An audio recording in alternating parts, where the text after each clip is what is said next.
Hello there! In this video, we're about to demonstrate how to install, set up and use QR module in WordPress. Let's get started. First, log in to your dashboard. Then go to Plugins and click Add New. Search for the plugin type QR Rechnung. You will see the QR module appears here.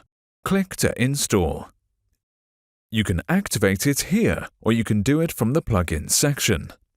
Let's activate from the Plugins section. Now click on Setting and then choose QR Invoice plugin. To add the client ID and client secret from the dashboard of qrmodule.ch. Also, you can go for other options as well, like if you want to send out an invoice via postal mail, you need to check this box.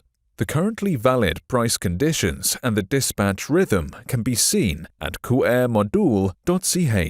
The fees are invoiced monthly according to expenditure.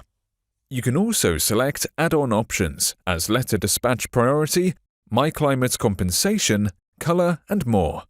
To get the key, simply click here. Now sign up for an account on qrmodule.ch. Choose the plan that has enough quantities and fill in the other details that is required to sign up. After subscribing to QR Module, you can log in to the dashboard. In QR Module, you can also design the invoice template so that it fits to your design needs. To get the API keys, click on API Users and create New API. Make sure you copied your key because it will be displayed once. Otherwise, you need to generate a new key.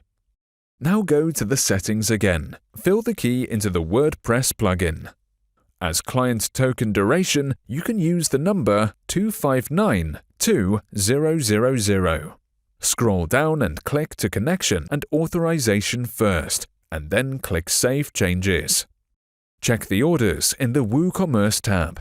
You will see the link to the invoice, which will be sent via email from WooCommerce to your customers or via postal mail based on your settings. As you marked here in your setting, there is a charge for this letter dispatch service. The current conditions can be found at qrmodule.ch. Download the invoice to see the details from your WooCommerce dashboard. Open the PDF and you will find the QR payment part at the bottom of the invoice and all the details. It's that simple.